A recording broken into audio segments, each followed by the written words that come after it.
bóng ônទាំងខ្ញុំថាប្រើ SUV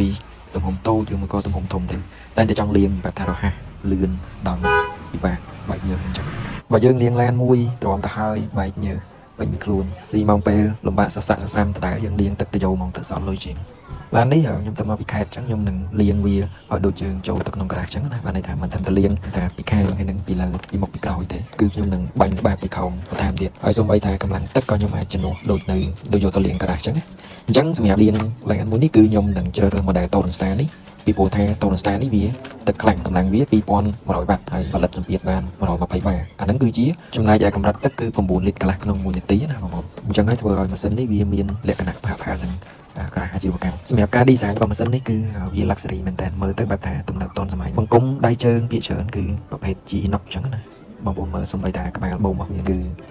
បឡុងរបស់វាហ្នឹងខ្ចៅមូលហ្នឹងគឺ inox សុទ្ធអញ្ចឹងណាហើយពីស្ទង់ខាងក្នុងរបស់វាគឺជាប្រភេទ ceramic អញ្ចឹងហើយធ្វើឲ្យម៉ាស៊ីននេះវាស្មូតវាបឺតទឹកឆាប់ពេញហើយកម្លាំងវាបញ្ចេញ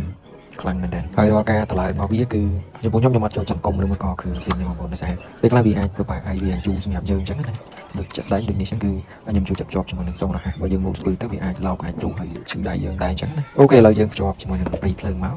បាទហើយបន្តមកទៀតយើងចុចកុងតាក់វាកុងតាក់វានៅជាមួយនឹងដុំទឹកភ្លើងអូវឡូតទឹកភ្លើងនេះវាជាម៉ាស៊ីនក្រៅខ្លាំងមួយក៏វានៅគ្រប់អីវាមកផ្សេងចាំបងប្អូនមើលទឹករបស់គ្នាដកក្របវាចេញមក